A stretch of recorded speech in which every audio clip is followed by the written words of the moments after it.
পিনাকি কিভাবে অ্যাডভোকেট সাইফুল ইসলাম আলিফকে মারলো সেটা জানার আগে আপনাদেরকে একটু স্মরণ করিয়ে দেই। আমার মত প্রকাশের স্বাধীনতা, যে যত বালের আইন মাইন যত বালচাল শিখান কোনো সমস্যা নেই। পিনাকির অতীত, পিনাকি গণজাগরণ মঞ্চের সাথে ছিল, পিনাকি অনেক বাম করেছে, পিনাকি হুজুরদের বিরুদ্ধে অনেক কথা বলেছে, জামাতের বিরুদ্ধে অনেক কথা বলেছে। ডর ভয় দেখায় না লাভ নাই। এই দেশে যেই সব এই কুকুরের ছানাগুলো সুশীল সাইজা তারপরে এইসব বলে না, এই কুকুরের ছানাগুলো এই জুলাই আগস্ট মাসে রাস্তায় নামে নাই। পিনাকির ওই ঘটনার পরে 5 জনকে ধরে নিয়ে গেল তেজগাঁও থানায়। সারা রাত তাদের বলা হলো সকালে ছেড়ে দিবে, সকালে বলছে যে তাদেরকে করে দিবে। পিনাকি ভট্টাচার্য যেই লোকটি জুলাইয়ের গণ অভ্যুত্থানে ছাত্রদের হিরো ছিল, সেই ছাত্রদের হিরোকে ইলিয়াসুর রহমান শুধুমাত্র একটি ভিডিওর মধ্যে ভিলেন বানিয়ে দিয়েছে। আসলে কি পিনাকি ভট্টাচার্য ভিলেন? হ্যাঁ দর্শক, এই বিষয়টি নিয়ে সম্পূর্ণভাবে জানতে হলে আজকের ভিডিওটি শেষ পর্যন্ত দেখতে থাকুন। সাংবাদিক ইলিয়াসুর রহমান যা খুশি তাই বলতেছে, যা ইচ্ছা তাই করতেছে। হ্যাঁ দর্শক, এমন কথা বলতেছে এবার জনগণ। অ্যাডভোকেট সাইফুল ইসলাম আরিফের যে হত্যাটা হয়েছে, এই হত্যাটার পিছনে নাকি পিনাকি ভট্টাচার্যের একটা হাত আছে। পিনাকি ভট্টাচার্য তিনি সবসময় বাংলাদেশের ভালো চেয়েছেন। জুলাইয়ের গণ অভ্যুত্থানে তার একটা সব থেকে বেশি অবদান ছিল। তিনি এই যে ছাত্রদেরকে একত্র করেছেন এবং যারা বিরোধী দল ছিল এবং যেই জায়গার সমস্যা ছিল তিনি তার ভিডিওতে সেই জায়গাগুলো তুলেছিলেন। কিন্তু দর্শক, এবার এই পিনাকি ভট্টাচার্যকে নিয়ে সাংবাদিক ইলিয়াস এটা কি বললেন এবং কি তথ্য দিলেন সেটাই কিন্তু আপনারা আজকের ভিডিওটি শেষ পর্যন্ত দেখলে বুঝতে পারবেন। দর্শক, এখানে কিন্তু একটা ফাটল ধরার মতো অবস্থা তৈরি হয়েছে। সাংবাদিক ইলিয়াস যখন যাকে যেটাই মন যাচ্ছে সেটাই বলে যাচ্ছে, এমন কথা কিন্তু এখন সোশ্যাল মিডিয়ার নেটিজেনরা বলতেছে। কিন্তু দর্শক, আপনাদের কি মনে হচ্ছে? আজকের ভিডিওটি শেষ পর্যন্ত দেখলে আপনারা কিন্তু অবাক হয়ে যাবেন যে কিভাবে তিনি পিনাকি ভট্টাচার্যকে নিয়ে এমন কথা বলতে পারেন। তো দর্শক, আমি আপনাদেরকে রিকোয়েস্ট করবো অবশ্যই আপনারা কিন্তু ভিডিওটি শেষ পর্যন্ত দেখবেন। ভিডিওটি শেষ পর্যন্ত দেখে আপনাদের কি মনে হচ্ছে, পিনাকি ভট্টাচার্য কি এমন একটা কাজ করতে পারে বা এমন একটা কাজের সঙ্গে কি পিনাকি ভট্টাচার্য জড়িত থাকতে পারে? সো আর দেরি না করে সর্বপ্রথম আমরা এই যে ইলিয়াসুর রহমানের একটি ভিডিও আছে, যে ভিডিওটির মধ্যে তিনি পিনাকি ভট্টাচার্যকে ইন্ডিকেট করেছেন, সেই ভিডিওটি আগে দেখে নেব। থাম্বনেল দেখে যেটা চিন্তা করছেন যে পিনাকি কিভাবে অ্যাডভোকেট সাইফুল ইসলাম আলিফকে মারলো সেটা জানার আগে আপনাদেরকে একটু স্মরণ করিয়ে দেই। এখন এটা বিচার করবে কে? আপনাদের গত 2 দিন ধরে দেখছি যে সবাই পিনাকির পেছনে লেগেছে, কারণ পিনাকি হচ্ছে ওই যে প্রথম আলোর সামনে গিয়ে গরু জবাই করেছে, এটার জন্য। পিনাকির অতীত, পিনাকি গণজাগরণ মঞ্চের সাথে ছিল, পিনাকি অনেক বাম করেছে, পিনাকি হুজুরদের বিরুদ্ধে অনেক কথা বলেছে, জামাতের বিরুদ্ধে অনেক কথা বলেছে। পিনাকির প্রতি আপনার ক্ষোভ থাকুক, সন্দেহ থাকুক, কোনো সমস্যা নেই। কিন্তু পিনাকি যেটা করেছে এই গেল 2-3 বছরে, পিনাকির যে অবদান এইটুকু আপনাকে স্বীকার করতে হবে। আর প্রথম আলোর সামনে যেটা করেছে, প্রথম আলোর সামনে ওই সময় ডাকা ঠিক ছিল কিনা, ওই সময় দাড়ি টুপিওয়ালা লোকজনের যাওয়া ঠিক ছিল কিনা, এত ডর ভয় দেখায় না লাভ নাই। এই দেশে যেই সব এই কুকুরের ছানাগুলো সুশীল সাইজা তারপরে এইসব বলে না, এই কুকুরের ছানাগুলো এই জুলাই আগস্ট মাসে রাস্তায় নামে নাই। এরা আজকে এসে যে চেয়ারে বসছে না, এই চেয়ারে বসা লোকজন এরা এখন দেখাচ্ছে যে আইন, হ্যাঁ পত্রিকার সামনে যা করা যাবে না। পত্রিকার সামনে এখানে নিউ ইয়র্ক টাইমস, তারপরে এখানে CNN, BBC সবকিছু সামনে প্রোটেস্ট করে মানুষ। তো প্রোটেস্ট করা যাবে না কিছুর জন্য? ওইখানে যা প্রথম আলোর বিরুদ্ধে কিছু বলে, প্রথম আলোর কারোর ধরে টান দেয় নাই তো। প্রথম আলোর সামনে গিয়েছে, তারা গরু জবাই করে তারপরে মাংস খাবে চলে যাবে। এই আন্দোলন এরকম হওয়া উচিত ছিল কি না ছিল সেটা নিয়ে আপনার অবজারভেশন থাকতে পারে, কিন্তু পিনাকি যেটা করেছে সেটা করার পরে সেই লোকগুলো গিয়েছে, তাদেরকে মারধর করা হয়েছে, মারধর করার পরে তারপরে নিয়ে আবার আটকে রাখা হয়েছে। প্রথম আলোর বিরুদ্ধে কি করা হয়েছে? ওই লোকগুলির অপরাধ কি ছিল? সেখানে গরু জবাই করতে গিয়েছে, এটাই অপরাধ। কিন্তু এই প্রথম আলো এই গেল 15 বছরে অন্তত 1500 মানুষকে অন্তত তারা খুন করেছে। অন্তত এখন পর্যন্ত জেলখানায় আপনার কি কোনো অনুমান আছে কত হাজার আলেম আটক আছে? যে কয়জন আলেম বের হয়েছে সেই কয়জন আলেমরা নিজেরাও এদের নামটাম বলে না। এদের ব্যাপারে আমার মনে হয় ওনাদের কোনো চিন্তা ভাবনা আছে কিনা সেটাও জানি না। আমি ইলিয়াস, আমার কথা আপনাদেরকে বলে রাখি, আমি ইলিয়াস অ্যাটর্নি জেনারেল পর্যন্ত যায় যদি একটা তদবির করি, ওনার কাছে যদি একটা উপকার চাই, উনি যদি আমাকে একটা উপকার করে, সেই উপকার দিয়ে অন্তত 20 কোটি টাকা আমি ইনকাম করতে পারি। আমি ইলিয়াস করি না। অ্যাটর্নি জেনারেলের কাছে যায় জিজ্ঞেস করেন, যতবার তাকে ফোন করেছি এই রাষ্ট্রের জন্য ফোন করেছি, এই আলেমদের ছাড়ানোর জন্য ফোন করেছি, বাবুল আক্তারের কথা বলেছি, BDR এর হত্যাকাণ্ডে যারা আছে তাদের কথা বলেছি। কোনোদিন পার্সোনাল কোনো ইন্টারেস্ট না তার কাছে যায়নি, জিজ্ঞেস করেন যায়। তো উনি আইনের ভেতরে থেকে যতটুকু সম্ভব হয়েছে, কিন্তু আলেম যারা আছেন আপনারা তো তাদের সাথে জেল খেটে এসছেন, দেখেন নাই তাদের কি অপরাধ? আসিফ নজরুল বলে যে এই ডিজিটাল নিরাপত্তা আইন, সে আমাকে ওই দিন ফোন করে বলছে যে আপনার এখন সমস্যা কি, আপনি চলে আসেন, আপনার শুনলাম পাসপোর্ট নিয়ে সমস্যা। আরে আসিফ নজরুল, আপনি আমার পাসপোর্ট নিয়ে উনি দেখবেন। আরে আসিফ নজরুল ভাই, আপনি আমার পাসপোর্ট নিয়ে দেখবেন, আপনি এসবি রে বলেন না, পাসপোর্ট অফিসে বলেন না, ওদের যদি বাপের ক্ষমতা থাকে আমার পাসপোর্ট আটকায় রাখতো, ওদের বললেন ক্ষমতা থাকে, উনি আমাকে এই হেল্প করতে চায়। আপনার কাছে এই হেল্প চাই না তো ভাই, আপনার কাছে জীবনে কোনোদিন কোনো পার্সোনাল ইন্টারেস্ট নিয়ে জীবনে ইলিয়াস যাবে না। কিন্তু আপনি এই যে আলেমরা এখন পর্যন্ত আটকে আছে, ডিজিটাল সিকিউরিটি অ্যাক্টে অনেক আলেম আটক আছে, আপনার সেখানে ভূমিকা কি, আপনার পদক্ষেপ কি, আসলে কি কিছু নেওয়া হচ্ছে? কিছুই নেওয়া হচ্ছে না। এখন বালের এক আইন দেখাচ্ছে, ওইখানে প্রথম আলোর সামনে যাওয়া যাবে না, ডেইলি স্টারের সামনে যাওয়া যাবে না, কালবেলার সামনে যাওয়া যাবে না, হাজার হাজার পুলিশ আর্মি যায় সেখানে পড়ে। আরে বেটা, তুই যে চেয়ারে বসছিস ওই চেয়ারটাই তো জোর করে দখল করে শেখ হাসিনা কি তোর কি ওইখানে বসাইছে? তুই নির্বাচন করে আসছিস, তুই কোন সংবিধানের কোন ধারায় তুই এই চেয়ারে বসছিস?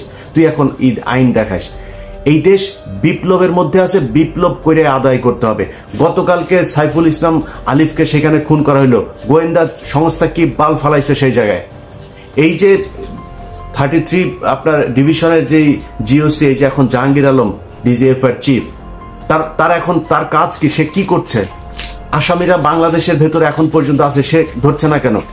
হত্যা মামলার আসামিরা ঘুরে বেড়ায়, তাদেরকে ধরা হয় না। কাজ কি আর্মির, সেনাবাহিনীর, গোয়েন্দা সংস্থার কাজটা কি? সাইফুল ইসলাম যে বের হলে ওকে মারবে জানে না? সামনেই তো ওরা ত্রিশূল নিয়ে দাঁড়ায় ছিল, এই খবর সেনাবাহিনীর কাছে ছিল না, মারলেন না কেন? পিনাকি যায় সেটা মারাইছে, তাইলে পিনাকির যেহেতু দোষ, তো পিনাকি এখানে প্রথম আলোর সামনে বিশাল ঘটনা ঘটলো, ওইটাও পিনাকি দোষ করছে, এই জন্য এটা ঘটছে।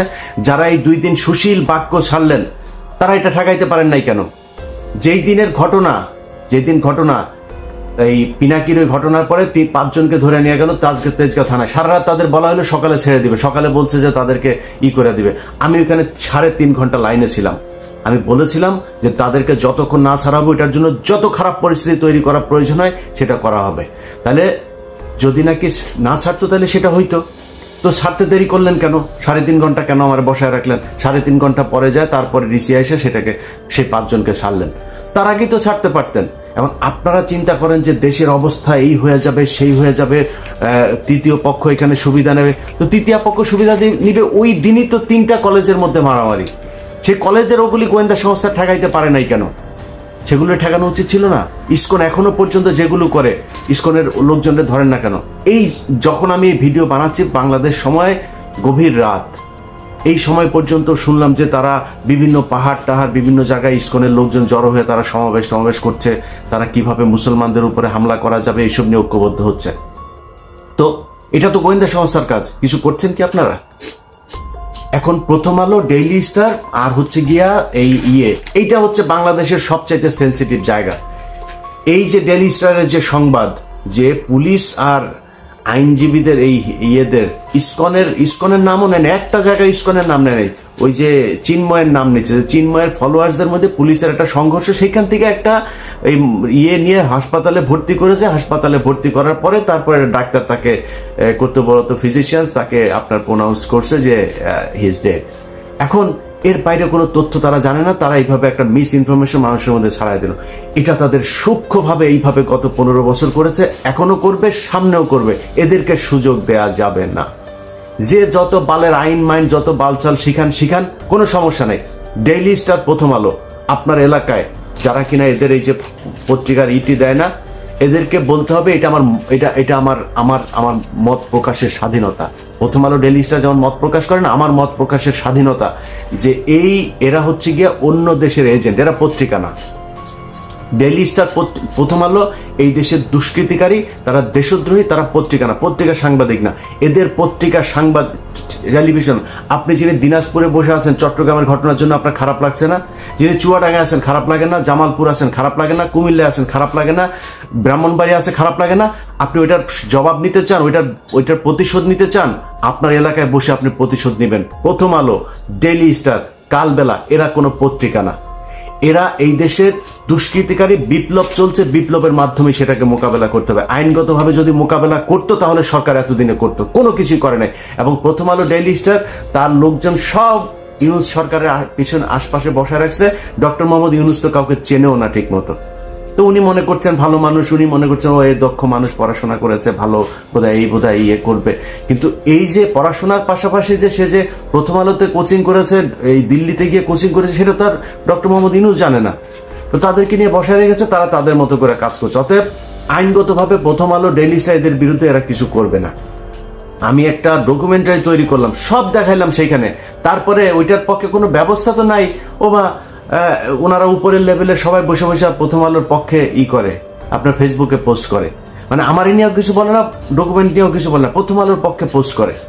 এই যেটার জন্য এই যে গেল কয়দিন ধরে আপনার এই যে এই 2 দিন আগেও ধরেন এই যে স্বামীর সাথে যেটা হইলো আমার, সে এখানে পোস্ট করেছে আরেক, হ্যাঁ মানে ওরা ইসকন নিয়ে এর আগেই করেছে। এই গ্রুপ, এই যে শাহেদ আলম, তসলিম এই যে গ্রুপটা আছে না, এরা ইসকনের পক্ষে এসে তারপরে দিল।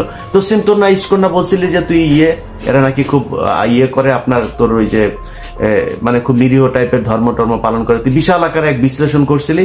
আমি বলছিলাম যে ওরা সরকারি কর্মচারীদেরকে টাকা দেওয়া কিনছে এবং এইভাবে বিভিন্ন জায়গায় লোকজন বাড়াচ্ছে। সেটা ঘটলো আজকে ঘটেছে। অতএব তুই সেদিন ঠিক ছিলি না, আমি ঠিক ছিলাম। তথ্য সন্ত্রাসের মাধ্যমে এইসব সাংবাদিক পরিচয় দিয়ে, সংবাদপত্র পরিচয় দিয়ে, এইসব পরিচয় দিয়ে এটা চলতেই থাকবে। অতএব আপনাদের কাছে অনুরোধ, আপনার এলাকায় যে এই প্রথম আলো, ডেইলি স্টার, দিল্লির যে আছে, এদেরকে যারা নিয়ে যাবে তাদেরকে আপনাদের মত প্রকাশের স্বাধীনতা প্রকাশ করতে হবে তাদের সামনে গিয়া। এই সাইকেলে করে, মোটর সাইকেলে করে আপনার বাড়িতে গিয়ে পত্রিকা দিয়ে আসে না, যারা কিনা ওইখানে এজেন্ট আছে না, তাদের কাছে যে আপনাদের মত প্রকাশের স্বাধীনতা প্রকাশ করতে হবে, যা বলার সেটা বুঝা নিয়ে।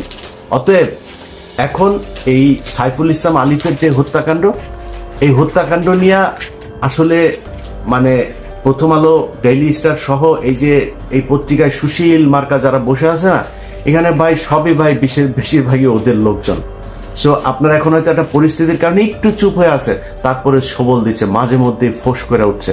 এই ডেইলি স্টার এটা হচ্ছে তার আর একটা প্রমাণ। তো আমরা কিছু বলার নাই, এই দেশে মুসলমানরা এখন সংখ্যালঘু। আমরা মানে এমন একটা অবস্থায় আছি, আসলে মানে এই দেশে আমাদের থাকাটা খুব কষ্টকর হয়ে যাবে, খুব ঝুঁকিপূর্ণ একটা জায়গার মধ্যে আছে। কারণ ওরা সবাই চায় এই দেশটা ভারত নিয়ে নেক, ভারতের সাথে মার্চ করুক। এই হিন্দুদের সাথে আবার বুদ্ধিজীবীরা, সুশীলরা, এখন যারা সরকারে বসেছে, এদের ভেতরেও মানে আমার মনে হয় ডক্টর মোহাম্মদ ইউনূস বাদে এখানে যারা আছে প্রায় সব কয়টাই এইটাই চায়। তো এটা চাইলে আমরা এটা করে এটার কেমনে কি করব বলেন? কিছু করার আছে? করণীয় আছে আমাদের? কিছুই করণীয় নাই। তো যার যা করার, যে যেভাবে চিন্তা করেন, সংঘবদ্ধ থাকেন। ছাত্রদল, ছাত্র শিবির, আপনাদেরকে বলবো ভাই, আপনারা সবাই তো বিক্রি হয়ে যান নাই, আপনাদেরকে বলবো যে আপনারা এই বিষয়গুলো নিয়ে সিরিয়াসলি চিন্তা করেন ভাই। এখন ক্ষমতায় আসা, তারপরে হচ্ছে গিয়ে চাঁদাবাজি করা, ধান্দাবাজি করা, নিজের চিন্তা করা, ভাই দেশটার আগে বাঁচাইতে হবে। এই দেশটার জন্য যদি প্রয়োজন হয়, আবারও বলে নিচ্ছি, এখন তো আমার দেশে গেলে সমস্যা নাই, যদি প্রয়োজনে আপনারা যদি সেরকম কোনো পরিস্থিতি মনে করেন যে দেশে হচ্ছে, ভারতের সাথে যুদ্ধ করতে হবে, আমি আপনাদেরকে কথা দিলাম, আমি ইলিয়াস হোসেন ফার্স্ট পারসন বুকে গুলি নেওয়ার জন্য দেশে ফিরে আসবো ইনশাল্লাহ। কোনো সুবিধা নেওয়ার জন্য আসবো না। যদি গুলি নেওয়ার সেই পরিস্থিতি তৈরি হয়, ইনশাল্লাহ প্লেনে চড়বো। অতএব আপনাদের কাছে অনুরোধ, রাজনীতি করেন, যা করেন, যেইভাবে করেন, ভাই দেশটা খুব সমস্যার ভেতরে আছে।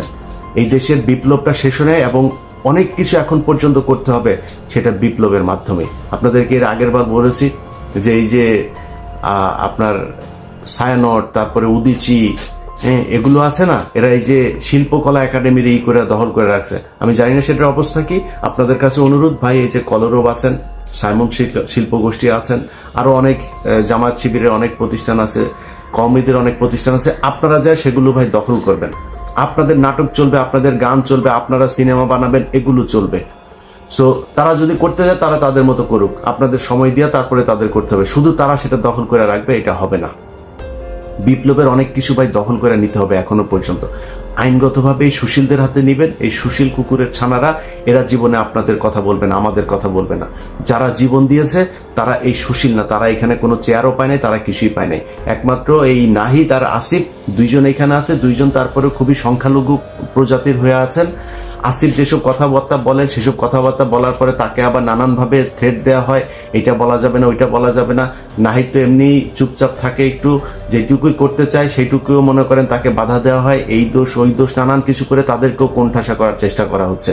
তো বিপ্লবের যেই মানে চরিত্র সেটা আসলে সরকার ধারণ করে না, যে কারণে এখনো বাইরে থেকে ফোর্সগুলি আপনাদেরকে ভাই এই বিপ্লবের সমাপ্তিটা করতে হবে, পরবর্তী যা করা সেটা করতে হবে। কোনো পরিবর্তন হবে না বাংলাদেশে পিটানি ছাড়া, সেটা জুলাই আগস্ট প্রমাণ করছে। কারণ হাসিনাকে পিটায়া আদানাংটা করে দেশ ছাড়া করতে হয়েছে, এটাই বাংলাদেশ। এখানে ভদ্রতার ন্যূনতম কোনো সিম্প্যাথি নাই। বাধ্য করবেন না, বৈষম্য বিরোধী ছাত্র আন্দোলন, রাজনৈতিক দল, নাগরিক কমিটি সবাই মিলে আপনাদেরকে রাস্তায় বেধরম পিটাইতে বাধ্য করবেন না। আমরা টায়ার্ড হয়ে গেছি, আপনাদেরকে বলতে বলতে টায়ার্ড হয়ে গেছি। Everybody is sick and tired. আর কত আপনাদেরকে বললে আপনারা কত শুনবেন? আর কত পথ হাঁটলে পরে আপনি আমাকে প্রতীক মনে করবেন? আর কত? It must come to an end. যে কজন উপদেষ্টা দিন রাত 12টা, 1টা, 2টা, 3টা পর্যন্ত রাত জেগে সচিবালয়ে কাজ করেন, he is one of them. কিন্তু এই বাটপার আমলাদের কারণে সে কোনো কাজ করতে পারছে না। সব আমলা মিটিংয়ে বলে যায় ওনাকে, স্যার এটা করে দেবো, কালকের মধ্যে করবো, পরশুদিন করবো, পরে বলে পরে করে না। তাহলে আমলাদের একটা ক্লিনজিং দরকার। জুলাই আগস্টে যেভাবে আওয়ামী পলিটিশিয়ানদের একটা ক্লিনজিং হয়েছে, ওদেরকে পরিষ্কার পরিচ্ছন্ন করতে হয়েছে পিটায়া পাটায়া, আমলাদেরকেও একটা পরিষ্কার পরিচ্ছন্নতার অভিযান দরকার। হাইকোর্টের বিচারপতিদেরকে যেভাবে ঘেরাও করা হয়েছে, পদত্যাগে বাধ্য করা হয়েছে, আমলাদেরকে ঘেরাও করে বিদায় নিতে বাধ্য করবেন না।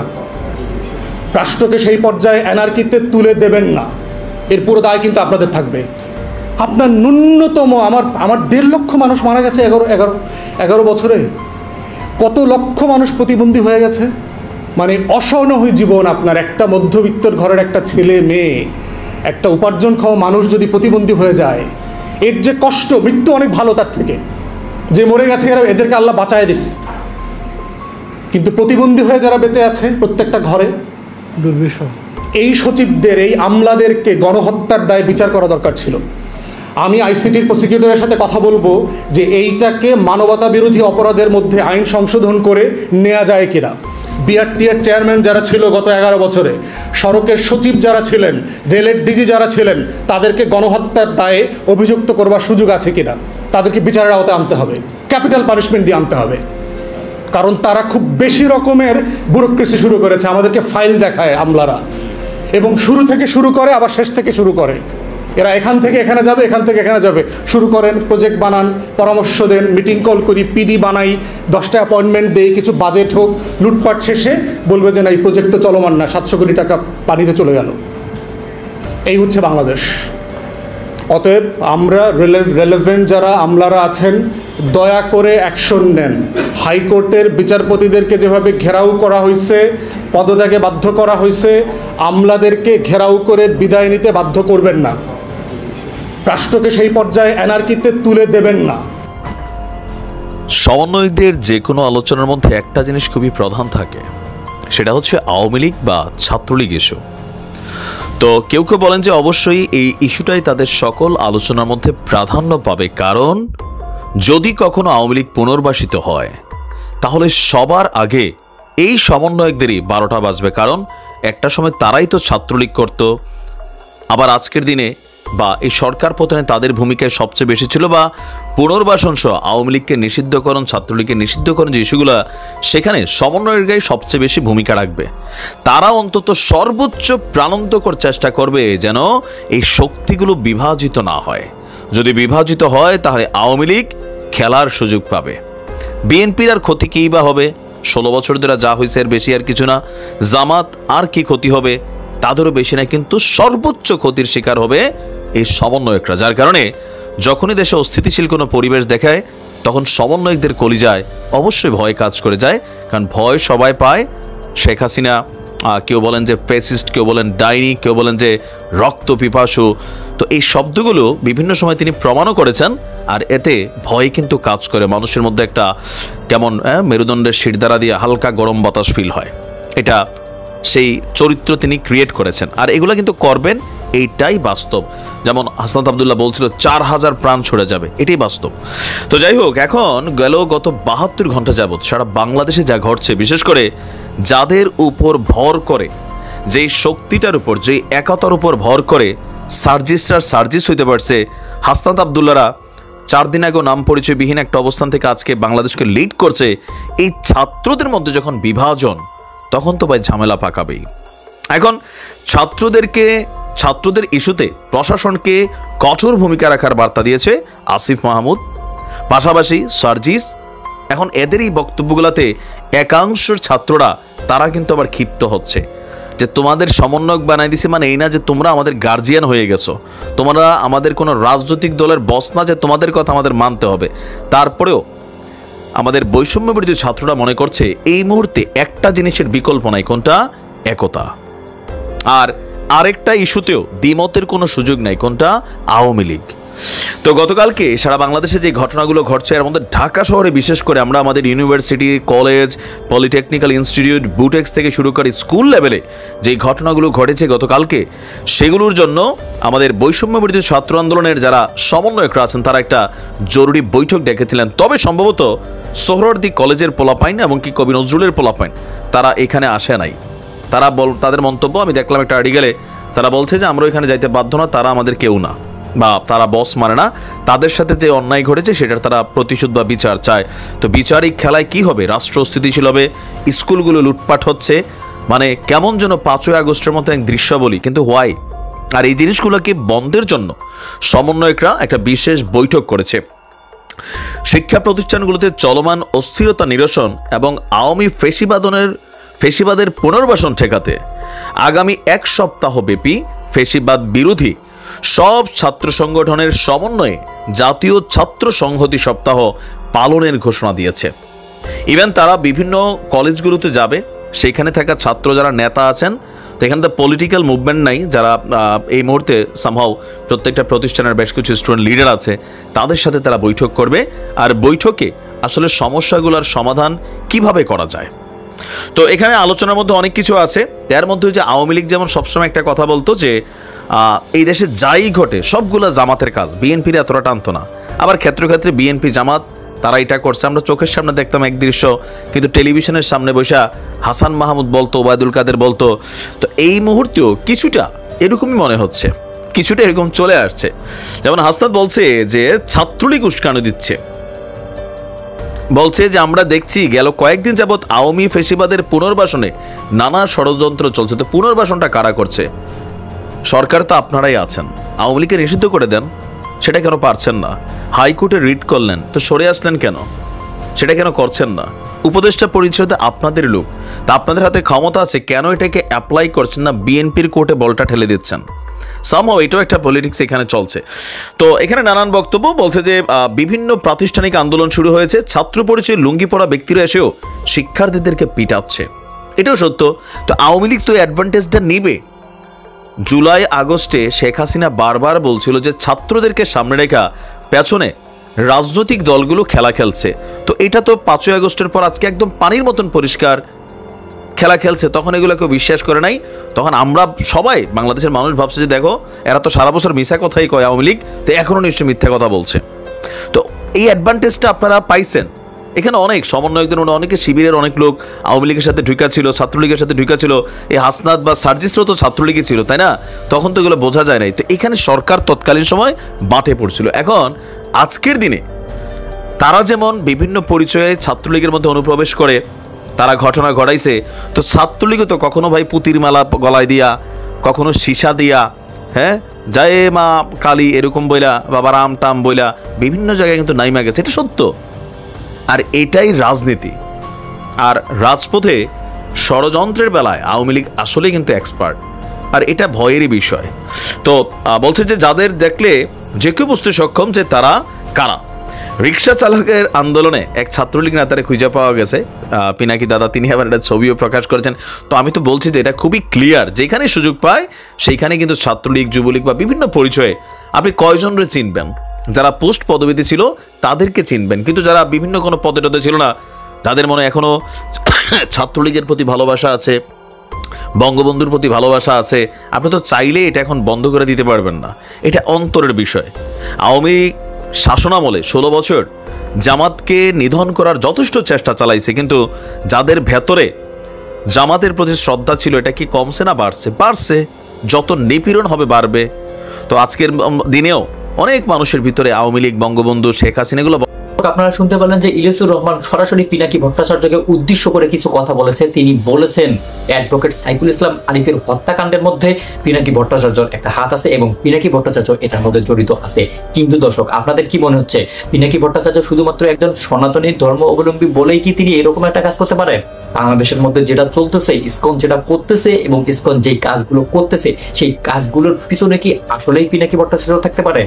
হ্যাঁ দর্শক, যেই মানুষটা এতদিন থেকে ভালো কাজ করে আসতেছিল, যেই মানুষটা এতদিন থেকে বাংলাদেশকে দূর থেকে ভালোবাসতেছিল, বাংলাদেশের যেগুলো সমস্যা, বাংলাদেশের খুঁটিনাটি নিয়ে কথা বলতেছিল, বাংলাদেশের জুলাইয়ের অভ্যুত্থানের মধ্যে তিনি ছাত্রদেরকে একত্রিত করেছেন এবং যেই জায়গাগুলো ল্যাক আছে সেই জায়গাগুলো ধরিয়ে দিয়েছেন, সেই মানুষটাকে এবার ভিলেন বানিয়ে দিলেন সাংবাদিক ইলিয়াস। হ্যাঁ দর্শক, এই বিষয়টা নিয়ে কিন্তু বর্তমান সময়ে অনেক বেশি কথা বলা হচ্ছে, অনেক বেশি সমালোচনা হচ্ছে। কিন্তু দর্শক, পিনাকি ভট্টাচার্য কি এমন কাজ করতে পারে? আর দূর থেকে পিনাকি ভট্টাচার্য কিন্তু এতটুকু বলেছে যে ইসকনকে বাংলাদেশে নিষিদ্ধ করা হোক, ইসকনকে বাংলাদেশে এটা করতে পারে, ওইটা করতে পারে। কিন্তু এবার এই যে ইলিয়াসুর রহমানের একটি ভিডিওর মধ্যে সমস্ত মানুষের দিক উল্টা হয়ে গেছে, ভিলেনে পরিণত হয়েছে পিনাকি ভট্টাচার্য। হ্যাঁ দর্শক, এই ভিডিওটি দেখার পর এবং পিনাকি ভট্টাচার্যের কথাগুলো শোনার পর আপনাদের কি মনে হচ্ছে পিনাকি ভট্টাচার্য কি আসলেই এমন একটা কাজ করতে পারে? আপনাদের নিজস্ব একটি মন্তব্য করে যাবেন ভিডিও কমেন্ট বক্সে। সো দর্শক, ভিডিওটি ছিল এতটুকুই। ভিডিওটি সম্পর্কে আপনারা জানাতে পারেন আমাদের ভিডিও কমেন্ট বক্সে, কারণ আপনাদের কমেন্টগুলো অনেক বেশি গুরুত্বপূর্ণ। আবার দেখা হবে নতুন কোনো ভিডিওতে, নতুন কোনো টপিক নিয়ে। ততদিন পর্যন্ত ভালো থাকুন, সুস্থ থাকুন। ভিডিওটি শেষ করার আগে একটি অনুরোধ থাকবে, আপনি যদি প্রথমবারের মতো আমাদের এই ছোট্ট চ্যানেলতে এসে থাকেন তাহলে অবশ্যই চ্যানেলকে সাবস্ক্রাইব করবেন, পাশে আসা বেল আইকনটি অন করে রাখবেন। ভালো থাকবেন, সুস্থ থাকবেন, আল্লাহ হাফেজ।